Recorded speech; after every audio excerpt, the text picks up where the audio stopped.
Hello बच्चों, आज हम लोग क्लास 12th की केमिस्ट्री में एक नया चैप्टर चालू करने वाले हैं, halo alkane and hello arene.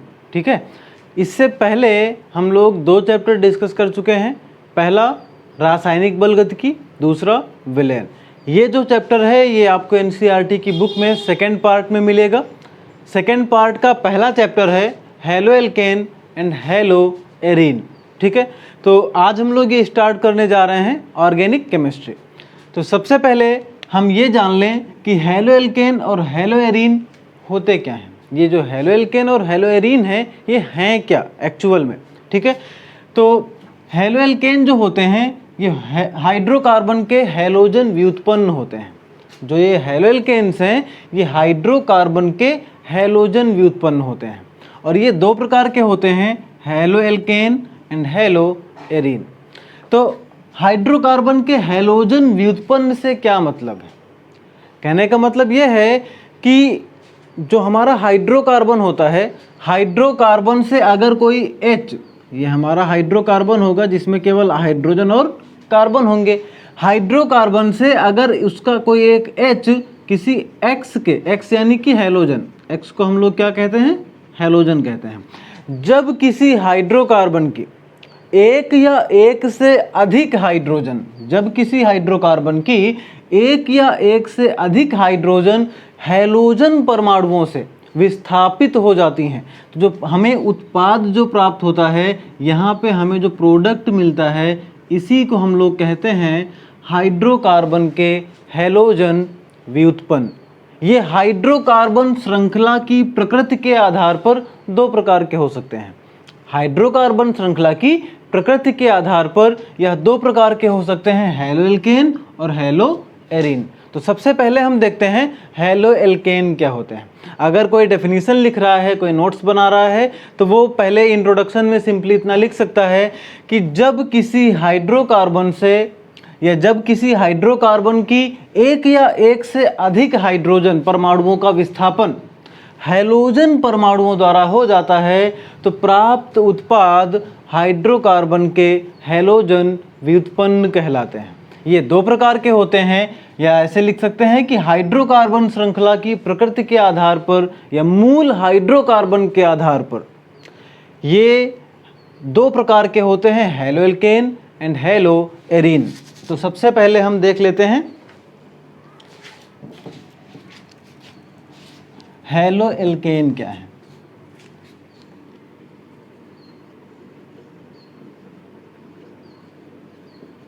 Halo alkane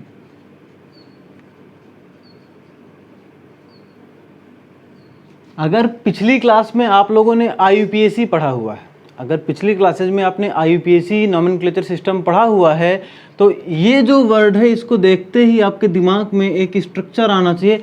elk मतलब होता है कार्बन श्रृंखला। एल्क है हमारी कार्बन की श्रृंखला को डिनोट करता है, और एन हमें बताता है कि वहाँ पे केवल कार्बन और कार्बन के बीच में सिंगल बॉन्ड्स हैं, यानी कि ये हमारी एक सिंपल एल्केन है। ठीक है, और हेलो क्या है? प्रीफिक्स है। हेलो प्रीफिक्स है किसके लिए? हैलोजन्स के लिए। तो ये प्रीफिक्स कब लगता है? जब किसी कार्बन की चेन से कोई एक हैलोजन एटम अटैच्ड होता है, तो हम लोग हेलो वर्ड को प्रीफिक्स के फॉर्म में लिखते हैं। तो वहाँ से हम देख सकते हैं ये एक कार्बन की श्रृंखला है, इससे जुड़ा हुआ है ये X। तो इस टाइप के अगर कोई कंपाउंड्स हैं तो उन्हें हम लोग हेलो एल्केन कहते हैं। डेफिनेशन कैसे बताएंगे, या सिंपली हम लिखेंगे कैसे? एल्केन्स को हम लोग कहते हैं CnH2n+2। एल्केन का जो जनरल फार्मूला होता है, सामान्य सूत्र जो होता है, वो है CnH2n+2। अब देखिएगा ध्यान से, एल्केन्स को हम लोग RH भी लिख सकते हैं। ठीक है, एल्केन्स से अगर एक H निकल जाए, पीछे ही अभी देख चुके हैं कि कोई भी अगर हाइड्रोकार्बन है उससे एक हाइड्रोजन निकले, एक या एक से अधिक, और उस हाइड्रोजन परमाणु की जगह पे कौन आके जुड़ जाए? हैलोजन परमाणु जुड़ जाए, यानी कि यहाँ से ये हाइड्रोजन निकल जाएगा और यहाँ आके कौन जुड़ जाएगा?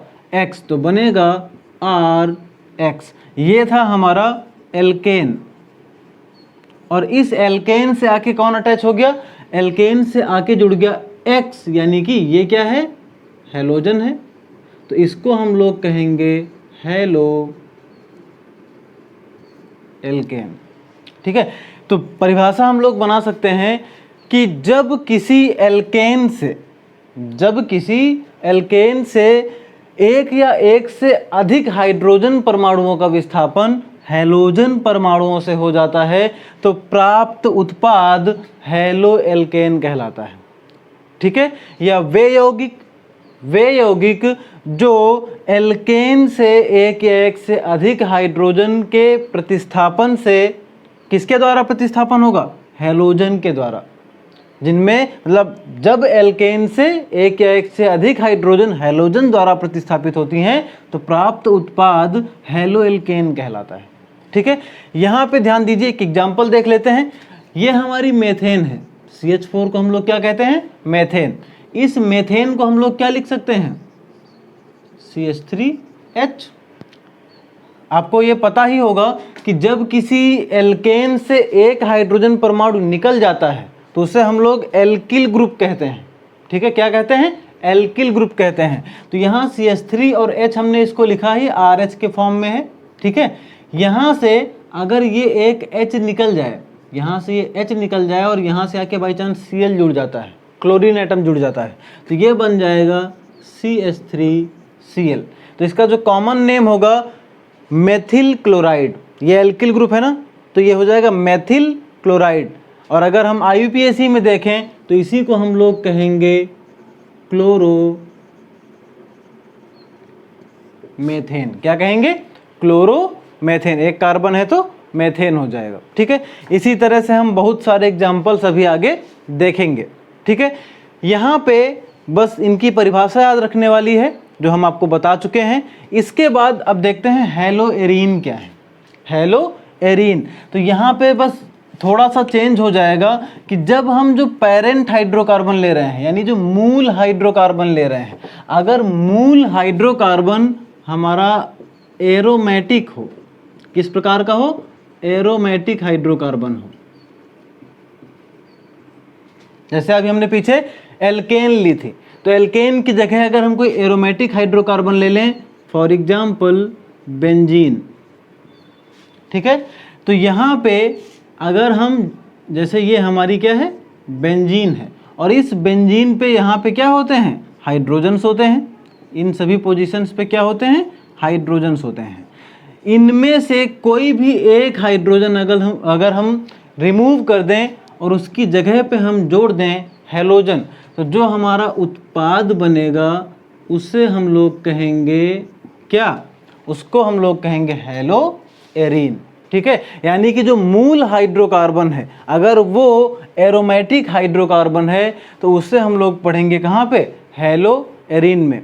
तो हाइड्रोकार्बन श्रृंखला की प्रकृति के आधार पर हैलोजन व्युत्पन्न दो तरह के होते हैं, हैलो एल्केन और हैलो एरीन। ठीक है, हैलो एरीन्स को एरिल हैलाइड भी कहा जाता है, एरिल हैलाइड। ठीक है, तो अब हम लोग देखेंगे इनका वर्गीकरण। अब हम लोग हैलो एल्केन्स और हैलो एरीन्स का वर्गीकरण देखेंगे, क्लासिफिकेशन। ठीक है, तो वर्गीकरण जो है इनका, वो वर्गीकरण दो आधार पर किया जाता है। एक है हैलोजन परमाणुओं की संख्या के आधार पर और दूसरा है हैलोजन परमाणु युक्त कार्बन की प्रकृति के आधार पर। कहने का मतलब ये है कि अगर हमारा ये मान लो कोई कार्बन की चेन है, इस कार्बन की चेन से कितने हैलोजन परमाणु जुड़े हैं, 1, 2 या 3, मतलब हैलोजन परमाणुओं की संख्या के आधार पर पहला वर्गीकरण। और दूसरा, जिस कार्बन से ये हैलोजन परमाणु जुड़ा है, ये हैलोजन एटम जिस कार्बन से जुड़ा है, इस कार्बन की प्रकृति के आधार पर। तो चलिए देखते हैं। सबसे पहले हैलोजन परमाणुओं की संख्या के आधार पर, जैसे कि हम इसको अभी एक एग्जांपल देख चुके हैं, CH3Cl। अगर किसी हाइड्रोकार्बन श्रृंखला से, ये जो हाइड्रोकार्बन की मूल श्रृंखला थी, अगर इससे केवल एक हैलोजन परमाणु जुड़ा हुआ हो तो ऐसे सभी हेलो एल्केन्स को या ऐसे सभी हेलोजन व्युत्पन्नों को क्या कहा जाएगा? मोनो हेलोजन डेरिवेटिव कहा जाता है। क्योंकि ये हेलो एल्केन है तो कहा जाएगा मोनो हेलो एल्केन। सिंपली हम कह सकते हैं कि अगर एल्केन की केवल एक हाइड्रोजन का प्रतिस्थापन एक हेलोजन द्वारा हुआ हो तो जो उत्पाद बनेगा क्या कहा जाएगा? मोनो हेलो एल्केन कहा जाएगा। ठीक है, अब मान लेते हैं हम 2 हाइड्रोजन प्रतिस्थापित हो रहे हैं, किसके द्वारा? Cl के द्वारा। तो यहाँ पे CH2Cl2 हो जाएगा ये, और CH2Cl2 को हम लोग कहेंगे डाई हेलो एल्केन। ठीक है, अगर किसी कार्बन की श्रृंखला में 3 हेलोजन प्रेजेंट हैं, जैसे कि ये यहाँ पे इस कार्बन की श्रृंखला से 3 हेलोजन एटम जुड़े हुए हैं, तो इस प्रकार के जो हेलो एल्केन हैं इन्हें हम लोग कहेंगे ट्राई हेलो एल्केन। ठीक है, इसी तरह से टेट्रा और पॉली हेलो एल्केन, यानी कि हेलोजन परमाणुओं की संख्या के आधार पर जो हेलो एल्केन या हेलो एरीन है ये या तो मोनो हेलो एल्केन हो सकते हैं, या डाई हेलो एल्केन हो सकते हैं, या ट्राई हेलो एल्केन हो सकते हैं, या टेट्रा हेलो एल्केन हो सकते हैं, या फिर पॉली हेलो एल्केन हो सकते हैं। एग्जाम्पल के लिए हम आपको एक बार लिख के समझा दे रहे हैं। जैसे कि अभी हमने मेथिल का बताया था कि मेथिल क्लोराइड, तो ये मोनो हेलो एल्केन है। ठीक है, इसी में एक हाइड्रोजन को और रिप्लेस कर दिया जाए CH2Cl2, ये मोनो हेलो एल्केन है, ये डाई हेलो एल्केन है। अब एक हाइड्रोजन और निकाल दें तो CHCl3 बनेगा और ये हो जाएगा ट्राई हेलो एल्केन, और CCl4 कर दें, ये 4th वाला हाइड्रोजन भी रिमूव हो जाए तो ये बन जाएगा टेट्रा हेलो एल्केन। ठीक है, इसी तरह से अगर हम एथेन के केस में जाएंगे C2H6, तो यहाँ पे 6 हाइड्रोजन प्रतिस्थापित हो सकते हैं, किससे? हेलोजन एटम से, तो ये बनाएंगे पॉली हेलो एल्केन। ठीक है, तो ये है हेलोजन परमाणुओं की संख्या के आधार पर। इसी तरह से हेलो एरीन में हम लोग देख सकते हैं। अगर हेलो एरीन में जाएं तो अगर बेंजीन की रिंग से केवल एक हेलोजन एटम जुड़ा हुआ है तो इसे हम लोग क्या कहेंगे? Mono halogen derivative. अगर 2 हेलोजन जुड़े हुए हैं तो डाई हेलोजन डेरिवेटिव। इसी तरह से डाई, ट्राई, टेट्रा हम आगे बढ़ सकते हैं। ठीक है, तो अब हम लोग देखते हैं सेकंड वाला, हेलोजन परमाणु युक्त कार्बन की प्रकृति के आधार पर, और ये वर्गीकरण जो है ये इंपॉर्टेंट है, तो ध्यान से देखिएगा। यहाँ पे हेलोजन परमाणु युक्त कार्बन की प्रकृति के आधार पर, कार्बन की प्रकृति 3 तरह की हो सकती है, sp3, sp2 और sp। ठीक है, तो सबसे पहला जो वर्गीकरण है वो CsP3x बंध युक्त, मतलब ऐसे हेलो एल्केन या ऐसे हेलोजन व्युत्पन्न जिनमें जो X है वो ऐसे कार्बन से जुड़ा हुआ हो जिसका संकरण sp3 है, यानी कि ये जो कार्बन हो ये चारों इसकी जो वैलेंसीज हों वो सिंगल बॉन्ड से सेटिस्फाइड होनी चाहिए। ठीक है, सही से समझिएगा कि CsP3x बंध युक्त का मतलब है कि X ऐसे कार्बन परमाणु से जुड़ा है जिसका संकरण sp3 है, यानी कि इसके साथ सभी जो बॉन्ड बनेंगे वो सिंगल बॉन्ड बनेंगे। तो एग्जाम्पल देख लेते हैं। कार्बन में sp3 कार्बन के साथ में अगर हेलोजन जुड़ी है तो ये 4 प्रकार के हो सकते हैं। इनमें से सबसे पहला है एल्किल हैलाइड। एल्किल हैलाइड, ठीक है, अभी हम लोगों ने पढ़ा हेलो एल्केन। एल्किल हैलाइड में अगर हम ध्यान से देखें ये है CH3Cl। अब CH3Cl के साथ साथ CH3, CH2Cl या Br कोई भी ले सकते हैं। इन सभी की तरफ अगर हम देखें तो ये जो हैलोजन परमाणु है, ये हैलोजन परमाणु जिस कार्बन से अटैच्ड है वो कार्बन किस प्रकार के हैं? sp3 प्रकार के हैं। ये जो कार्बन है ये किस प्रकार के हैं? sp3 प्रकार के हैं। तो सबसे पहला है CsP3x बंध युक्त में एल्किल हैलाइड या हेलो एल्केन।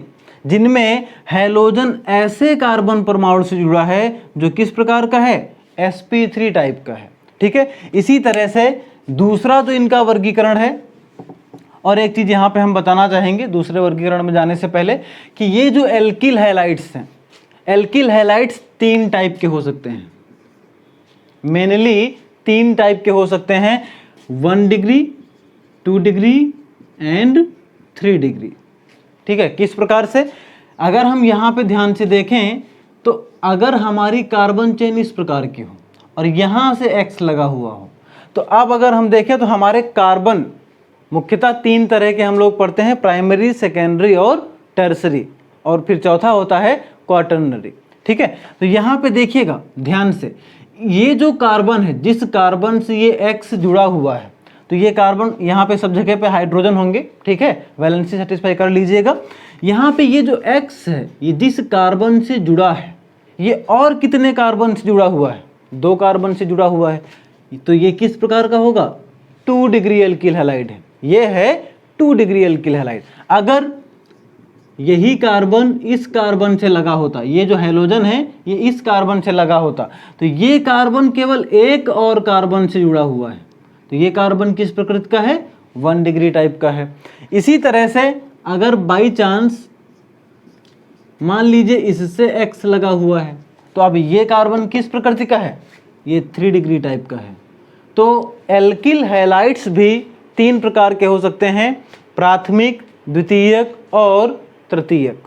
ठीक है, इनको कहा जाएगा प्राथमिक हैलोएल्केन, ये वाले हैं, द्वितीयक हैलोएल्केन, ये तृतीयक हो जाएंगे।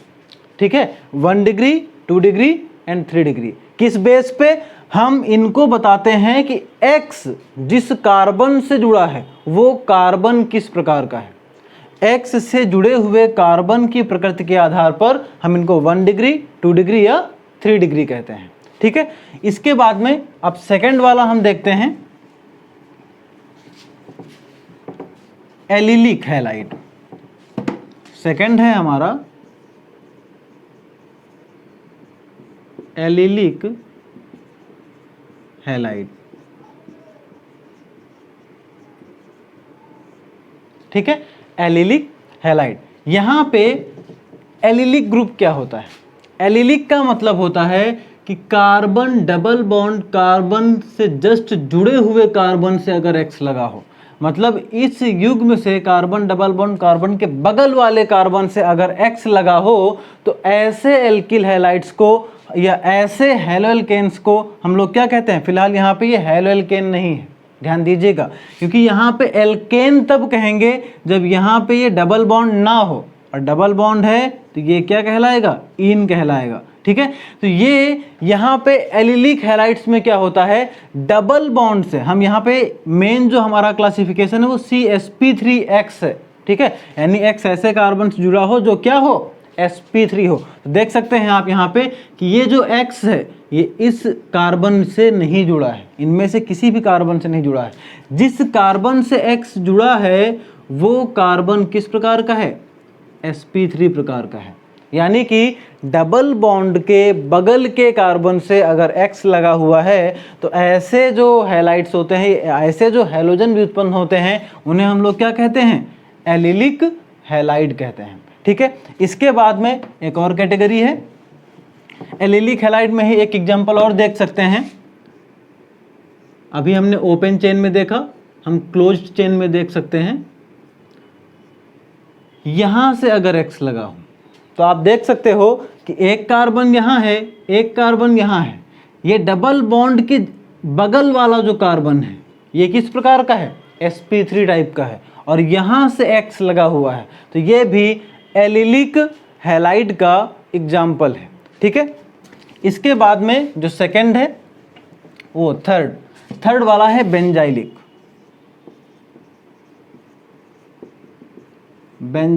हैलाइड। ठीक है, बेंजिलिक हैलाइड में क्या होता है कि यहाँ पे बेंजीन से जुड़े हुए, बेंजीन रिंग से जुड़े हुए कार्बन से अगर हैलोजन लगा हो और इस कार्बन से यहाँ पे मान लीजिए हमने हाइड्रोजन जोड़ रखे हैं, तो बेंजीन रिंग से जुड़े हुए कार्बन से अगर हैलोजन ग्रुप लगा हुआ है तो इस प्रकार के जो हैलाइड्स होते हैं उन्हें हम लोग बेंजाइलिक हैलाइड कहते हैं। क्या कहते हैं? बेंजाइलिक हैलाइड कहते हैं। ठीक है, ऐसे भी एग्जाम्पल देख सकते हैं। यहाँ पे H की जगह पे क्या हो सकता है? ये कार्बन की कोई चेन भी हो सकती है। ठीक है, और यहाँ से एक H जुड़ा है और यहाँ से X जुड़ा हुआ है। लेकिन ध्यान दीजिएगा, अगर ये X यहाँ से लगा है तब हम इसको बेंजाइलिक नहीं कहेंगे। ये X बेंजीन रिंग से जुड़े हुए कार्बन से जुड़ा हुआ होना चाहिए। और ये कार्बन आप देख सकते हैं किस प्रकार का है? sp3 टाइप का है, और ये कार्बन भी sp3 टाइप का है। ठीक है, इसके बाद में चौथा जो टाइप है वो है एलिसाइक्लिक हैलाइड्स।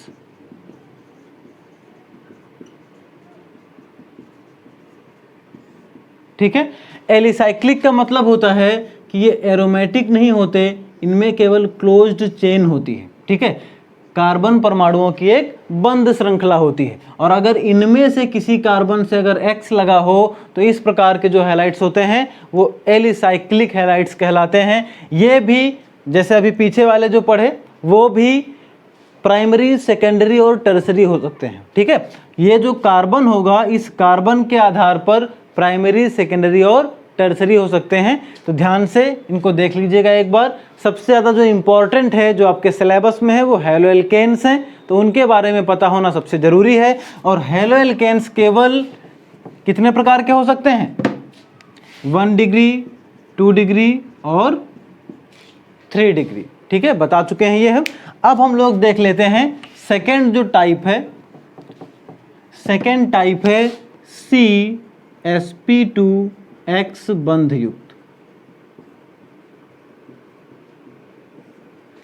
यानी कि ऐसे हैलोजन व्युत्पन्न जिनमें हैलोजन ऐसे कार्बन से जुड़ा हो जो डबल बॉन्ड से जुड़ा हो, यानी जिसकी जो प्रकृति है वो किस प्रकार की हो? sp2 हो, उसका संकरण sp2 हो। तो sp2 का मतलब है कि वो कार्बन डबल बॉन्ड से जुड़ा हुआ होना चाहिए। ये 2 प्रकार के होते हैं। सबसे पहला विनाइलिक हैलाइड।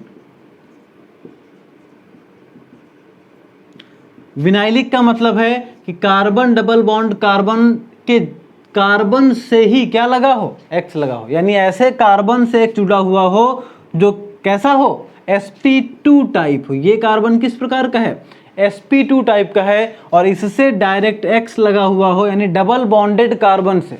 अगर डबल बॉन्डेड कार्बन से डायरेक्ट X जुड़ा हुआ है तो इन्हें हम लोग कहते हैं विनाइलिक हैलाइड। एग्जाम्पल देख सकते हैं एक और, कि यहाँ पे डबल बॉन्ड है और अगर इससे डायरेक्ट X जुड़ा हुआ हो तो हम लोग क्या कहते हैं? विनाइलिक हैलाइड कहते हैं। और अगर यही X डबल बॉन्ड के बगल वाले कार्बन से जुड़ा हुआ होता है तो हम लोग एलिलिक कहते हैं। ध्यान दीजिएगा कि डबल बॉन्ड से डायरेक्ट जुड़ा है तभी हम लोग विनाइलिक हैलाइड कहते हैं। और दूसरा जो इसका एग्जाम्पल है या दूसरा जो टाइप है वो है हैलोएरीन, जो अभी हम लोगों ने पढ़ा एरिल हैलाइड या हैलोएरीन। ठीक है, हैलोएरीन में हम जानते हैं कि जो हैलोजन जुड़ा हुआ होता है डायरेक्ट बेंजीन रिंग से जुड़ा हुआ होता है, और बेंजीन रिंग का प्रत्येक कार्बन किस प्रकार का होता है? sp2 टाइप का होता है। ठीक है, अब इसके बाद एक लास्ट है जहाँ पे ये sp टाइप होगा, यानी कैसा हो? CsPX बंध युक्त। और ये होते हैं केवल अगर कार्बन ट्रिपल बॉन्ड से जुड़ा है, मतलब अगर कोई कार्बन ट्रिपल बॉन्ड से जुड़ा है और इससे डायरेक्ट X जुड़ा हुआ हो तो इस प्रकार के जो हैलोजन व्युत्पन्न हैं वो किस में आते हैं? CsPX बंध युक्त होते हैं। ठीक है, तो ये इनका क्लासिफिकेशन था। क्लासिफिकेशन में जो सबसे इम्पॉर्टेंट हैं वो केवल हैलोएल्केन और हैलोएरीन वाले हैं। ठीक है, यही आपके सिलेबस में है, इन्हीं से क्वेश्चन बनते हैं। अब हम देख लेते हैं इनका नामकरण, हैलोएल्केन एंड हैलोएरीन का नामकरण।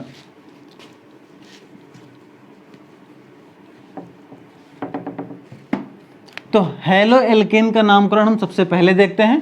किसका? हैलोएल्केन का। हेलो एल्केन का मतलब है, एल्केन से ही आप समझ रहे होंगे कि यहाँ पे कार्बन परमाणुओं की एक खुली श्रृंखला होगी। नामकरण की दो पद्धतियां होती हैं, एक साधारण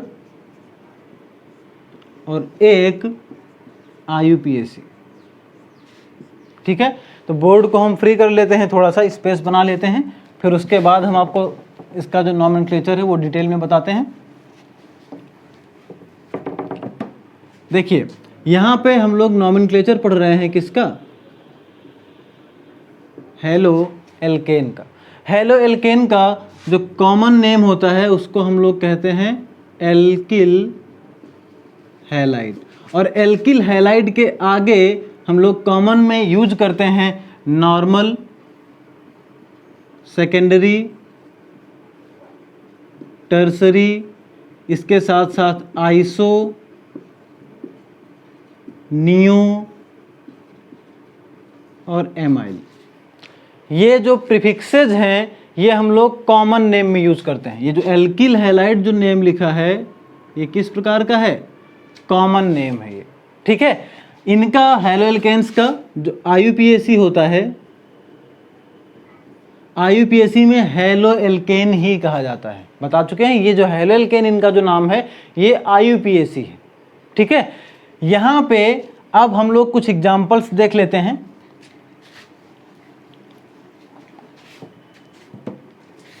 जैसे कि CH3Cl, इसका जो कॉमन नेम है हम लोग इसको मेथिल कहते हैं। क्या कहते हैं, मेथिल। तो ये हो जाएगा मेथिल क्लोराइड। लेकिन जब IUPAC नेम लिखेंगे तो IUPAC में हम लोग क्या कहेंगे, पहले तो हम लोग यहाँ पे देखेंगे एक कार्बन है यानी कि ये मेथ होगा, सभी सिंगल बॉन्ड से हैं तो N, और आगे लग जाता है क्या, क्लोरो। यानी कि जो हेलोजन एटम है उसको हम एज अ प्रीफिक्स यूज करते हैं। हेलोजन को हम लोग कहाँ लिखते हैं, प्रीफिक्स में लिखते हैं, तो इसका नाम हो जाएगा क्लोरोमेथेन। ठीक है, दूसरा एग्जाम्पल CH3CH2Br ले लेते हैं इस बार। अब इसको हम लोग कॉमनली क्या कहते हैं, एथिल ब्रोमाइड। और कॉमन नेम के बाद अगर हम IUPAC नेम में देखें तो IUPAC इसका हो जाएगा ब्रोमो एथेन। समझ में आ रहा होगा आपको, ये हो गया हमारा हेलो और ये हो गया एल्केन। यहाँ पे पेरेंट जो हाइड्रोकार्बन थी वो कौन थी, एथेन थी। क्या थी, इथेन। और जब हम यहाँ की एक हाइड्रोजन को ब्रोमीन से रिप्लेस कर देते हैं तो हमको मिलती क्या है, ब्रोमो एथेन। अब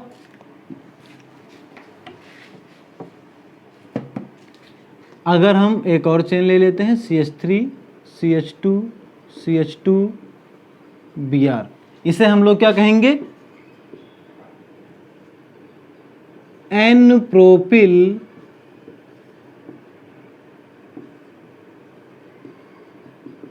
ब्रोमाइड। आपने पिछली क्लासेज में पढ़ा होगा कि अगर कार्बन श्रृंखला एक स्ट्रेट लाइन है, यानी कि कार्बन में कोई भी पार्श्व श्रृंखलाएं, कार्बन श्रृंखला से कोई भी पार्श्व श्रृंखलाएं ना जुड़ी हुई हों, तो ऐसे यौगिकों के नाम के आगे हम लोग क्या लगा देते हैं, नॉर्मल लगा देते हैं। ठीक है, तो कॉमन नेम होगा एन प्रोपिल ब्रोमाइड, लेकिन IUPAC नेम क्या होगा, ब्रोमो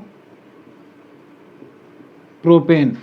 इसी को थोड़ा सा चेंज कर लें, अगर ये जो Br है अगर हम सेकेंड कार्बन से जोड़ दें CH3CH, थोड़ा चेंज करके लिख देते हैं,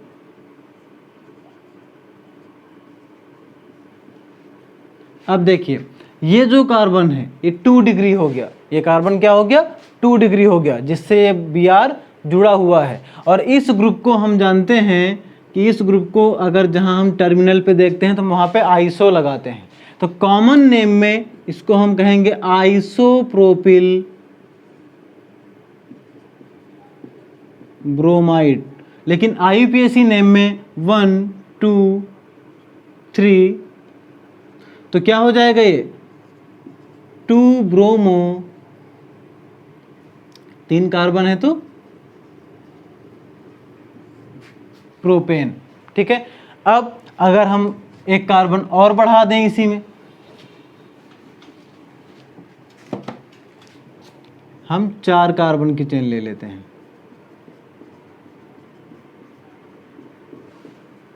तो जो कॉमन नेम होगा हम कहेंगे N, ये 4 कार्बन है तो क्या कहेंगे इनको हम, ब्यूटिल,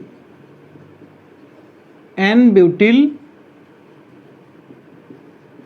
ब्रोमाइड, ठीक है। और IUPAC में क्या कहेंगे, ब्रोमो ब्यूटेन। यहां पे हम लोग कॉमन नेम लिख रहे हैं और ये हमारे क्या हैं, IUPAC नेम है, तो ये हो जाएगा ब्रोमो ब्यूटेन। इसी में अगर हम देखें कार्बन की चेन पे अगर हम लोग यहाँ पे ब्रोमीन लगा दें तो ये कार्बन किस प्रकार का है, 2 डिग्री है, ठीक है। तो इसको हम लोग कह सकते हैं सेकेंडरी ब्यूटिल ब्रोमाइड। क्या कहेंगे इसको हम लोग, सेकेंडरी ब्यूटिल ब्रोमाइड।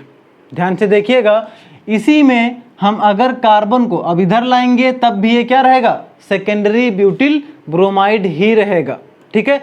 इसी को हम इस तरह से भी लिख सकते हैं, CH3 CH3 CH CH2 Br। इसे हम लोग क्या कहेंगे, अगर हम कॉमन नेम देखें तो यहाँ पे ये आइसो है, ठीक है, तो इसको हम लोग कहेंगे आइसो, और 4 कार्बन है तो यहाँ पे 4 कार्बन को हम लोग ब्यूटेन कहते हैं, तो आइसो ब्यूटिल ब्रोमाइड, ठीक है। और अगर हम IUPAC देखें तो 1 2 और 3 कार्बन, ठीक है, यहाँ से नंबरिंग होगी इसकी 1 2 और 3, तो यहाँ पे हो जाएगा 1 ब्रोमो 2 मेथिल, 3 कार्बन की चेन है प्रोपेन, ठीक है। तो ये कुछ कॉमन नेम और IUPAC नेम हमने आपको बताए हैं। यहाँ पे भी अगर आप IUPAC लिखना चाहोगे तो 1 2 3 4 जानते हो नंबरिंग वहाँ से की जाती है जहाँ से कोई ग्रुप पास में पड़ेगा। तो 2 पे लगा हुआ है क्या, ब्रोमो, और 4 कार्बन की चेन मिल रही है तो इसे हम लोग कहेंगे ब्यूटेन, ठीक है। और ये क्या हुआ, यहाँ पे देखेंगे तो ब्रोमीन की तरफ से नंबरिंग की तो यहाँ पे 1 2 और 3 लॉन्गेस्ट चेन है ये हमारी, 2 पे ये मेथिल ग्रुप हो गया, ठीक है, और यहाँ पे 1 पे ब्रोमो, तो लिखा 1 ब्रोमो 2 मेथिल प्रोपेन, ठीक है। और अगर हम लोग कॉमन नेम देखें तो आइसो ब्यूटिल ब्रोमाइड, ये ग्रुप यहाँ पे आइसो लगा हुआ है और 4 कार्बन है तो आइसो ब्यूटिल ब्रोमाइड। इसी का एक स्ट्रक्चर और पॉसिबल है कि अगर हम इसमें से जो चारों कार्बन है उनको इस तरह से अरेंज कर दें और इससे हम लोग किसको जोड़ दें, ब्रोमीन को, ये हमारे क्या हो जाएंगे, CH3 हो जाएंगे। तो अब इस केस में हम इसको क्या कहेंगे, तो यहाँ पे जैसे यहाँ देखा आपने सेकेंडरी ब्यूटिल ब्रोमाइड था, क्योंकि ये जो हैलोजन था ये जिस कार्बन से जुड़ा था वो क्या था, 2 डिग्री था। तो इसमें देखेंगे तो ये क्या है, ये 3 डिग्री कार्बन है और इससे ब्रोमीन जुड़ा हुआ है, ठीक है। तो हम लोग इसको कॉमन नेम में कह सकते हैं tertiary butyl bromide, tertiary butyl bromide. और अगर हम IUPAC लिखें तो 1 कार्बन 2 कार्बन और 3 कार्बन, ये लॉन्गेस्ट चेन हो गई, 2 पे ये मेथिल लगा है और 2 पे ही ये ब्रोमो लगा है, तो हम लोग लिख सकते हैं 2 ब्रोमो 2 मेथिल, और इसके बाद में क्योंकि 3 कार्बन की चेन है तो हम लोग इसको भी क्या लिखेंगे, प्रोपेन लिखेंगे। 2 पे ब्रोमो 2 पे मेथिल और प्रोपेन, ठीक है। एक हम आपको जल्दी से 5 कार्बन की चेन बता दे रहे हैं, उसको हम लोग कॉमन नेम एमाइल में लिखते हैं।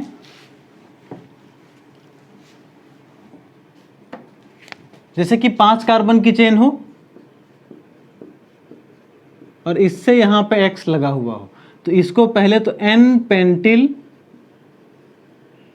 X को हम लोग Cl कर दे रहे हैं, N पेंटिल क्लोराइड कहा जाएगा। क्या कहा जाएगा, N पेंटिल क्लोराइड या N एमिल क्लोराइड कहा जाता है।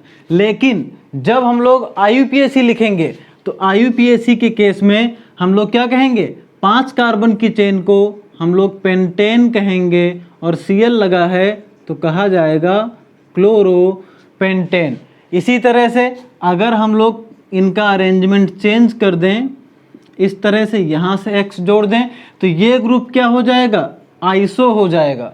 तो इसको हम लोग क्या कहेंगे, आइसोपेंटिल क्लोराइड। 5 कार्बन है लेकिन टर्मिनल पे आइसो ग्रुप है तो आइसोपेंटिल कहा जाएगा। ठीक है, आइसोपेंटिल हैलाइड। अभी यहाँ पे X है और अगर ये Cl होता तो हम लोग इसको आइसोपेंटिल क्या कहते, क्लोराइड कहते। इसी तरह से इससे हम लोग यहाँ पे इस तरह से जोड़ सकते हैं और इससे ये कार्बन लगे हुए हैं, देखो 3 और 2 5, यहाँ से लगा दें तो इस ग्रुप को हम लोग नियो कहते हैं। ठीक है, तो ये हो जाएगा नियोपेंटिल हैलाइड। तो ये कुछ कॉमन नेम्स और IUPAC नेम्स थे किसके, हेलो एल्केन्स के। अब हम जल्दी से देख लेते हैं हेलो एरीन के केस में। हेलो एरीन्स 2 तरह की होती हैं, हम आपको बता चुके हैं कि एक तो वो जिनमें बेंजीन से जुड़े हुए कार्बन से, जो एरोमेटिक वाले हैलोजन व्युत्पन्न हैं वो 2 टाइप के हो सकते हैं। एक तो वो जिनमें मतलब जो हैलोजन है वो बेंजीन से जुड़े हुए कार्बन से जुड़ा हुआ हो, और दूसरा जिनमें डायरेक्ट बेंजीन से जुड़ा हुआ हो। ये बेंजीन रिंग थी, ये बेंजीन है, इससे डायरेक्ट जुड़ा हुआ हो। इस केस में नॉर्मली इसको हम लोग कहेंगे क्लोरोबेंजीन। जो पेरेंट हाइड्रोकार्बन होता है हमारा, ये बेंजीन का व्युत्पन्न कहलाता है। तो पेरेंट हाइड्रोकार्बन के नेम के आगे हम लोग क्या लगा देते हैं, हैलोजन का नाम लगा देते हैं, क्लोरो, ब्रोमो या आयोडो। एग्जाम्पल के लिए अगर हम टॉलुइन ले लें, ये है हमारी टॉलुइन, और इस टॉलुइन से यहाँ पे क्या लगा हुआ हो, ब्रोमो लगा हुआ हो, तो हम लोग इसको क्या कहेंगे, आर्थो ब्रोमो टॉलुइन। ये आर्थो पोजीशन होती है, आर्थो ब्रोमो टॉलुइन कहा जाएगा। ठीक है, क्योंकि ये जो पेरेंट हाइड्रोकार्बन है हमारी, ये क्या है, टॉलुइन है। ठीक है, इसी तरह से अगर हम इनका देखें, जिनमें बेंजीन से जुड़े हुए कार्बन से अगर हैलोजन लगा हुआ हो तो क्या कहेंगे, तो इनको हम लोग बता चुके हैं, ये बेंजाइलिक होते हैं। इसको हम लोग सिंपली कॉमन नेम इसका जो होगा वो हो जाएगा बेंजिल क्लोराइड, बेंजिल क्लोराइड। दूसरा, अगर हम एक हाइड्रोजन और कम कर दें, पहले कॉमन नेम देख लेते हैं, और यहाँ पे एक हाइड्रोजन और कम कर दिया और इससे अब 2 Cl2 लगा दिए, तो बेंजिल की बजाय इसको हम लोग कहते हैं बेंजल क्लोराइड। और अगर ये हाइड्रोजन भी यहाँ से हटा दें तो इसको यहाँ पे CCl3 हो जाएगा, इसको कहा जाता है बेंजो क्लोराइड। ठीक है, अब देखते हैं IUPAC नेम। IUPAC में हम लोग इसको एज अ प्रीफिक्स ट्रीट करते हैं, इसको हम एज अ सब्स्टिट्यूएंट लेते हैं, और सब्स्टिट्यूएंट को कहाँ रखा जाता है, प्रीफिक्स में रखा जाता है। और सब्स्टिट्यूएंट में C6H5 या बेंजीन को हम लोग क्या कहते हैं, फेनिल कहते हैं।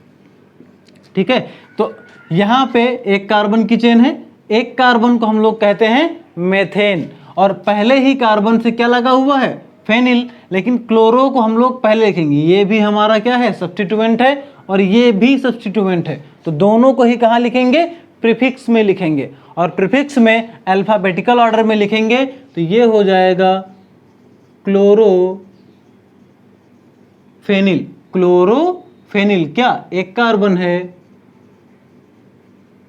Methane, क्लोरोफेनिल methane. अब अगर हम इसको देखें तो यहाँ पे क्या है, ये फेनिल है और ये मेथेन है, लेकिन यहाँ पे डाई क्लोरो हो गया है, तो इसे कहा जाएगा डाई क्लोरोफेनिल मेथेन। अब आप समझ गए होंगे कि लास्ट वाले का नाम होगा ट्राई क्लोरोफेनिल मेथेन। ठीक है, तो ये आज हमने इस चैप्टर का आपको इंट्रोडक्शन दिया है। इंट्रोडक्शन में हमने देखा कि हेलो एल्केन, हेलो एरीन होते क्या हैं, इनको कितनी टाइप से क्लासिफाई किया जा सकता है, ठीक है, और इनका नामकरण कैसे करते हैं, सामान्य नाम क्या है और IUPAC नाम क्या है। क्योंकि इंट्रोडक्शन से बहुत ज़्यादा क्वेश्चन आपके बोर्ड परीक्षाओं में, यूपी बोर्ड में तो नहीं ही पूछे जाते हैं, तो उससे हमने काफ़ी हद तक कवर करने की कोशिश की है, ठीक है। नेक्स्ट वीडियो में हम इस टॉपिक पर बेस्ड जो NCERT में इन टेक्स्ट क्वेश्चन दिए गए हैं पहले उनको सॉल्व करवाएंगे, फिर उसके बाद में हम लोग बढ़ेंगे इस चैप्टर में आगे हैलो एल्केन्स में, और हैलो एल्केन्स के बनाने की विधियाँ, उनके भौतिक गुण और रासायनिक गुण और उनके यूजेस के बारे में पढ़ेंगे। तो तब तक के लिए आज का वीडियो यहाँ पे समाप्त करते हैं, ठीक है। अब नेक्स्ट वीडियो में हम नेक्स्ट टॉपिक के साथ में मिलेंगे। अगर आज का वीडियो आपको पसंद आया है तो वीडियो को लाइक करें, अपने फ्रेंड्स में शेयर करें, और अगर आपकी कोई डाउट्स हैं, आपकी कोई प्रॉब्लम्स हैं, तो आप हमसे कमेंट बॉक्स में डिस्कस कर सकते हैं, या फिर आप हमारा टेलीग्राम ग्रुप ज्वाइन कीजिए और वहाँ पे अपने डाउट्स को क्लियर कर सकते हैं। टेलीग्राम ग्रुप का लिंक आपको नीचे डिस्क्रिप्शन बॉक्स में मिल जाएगा। Thank you.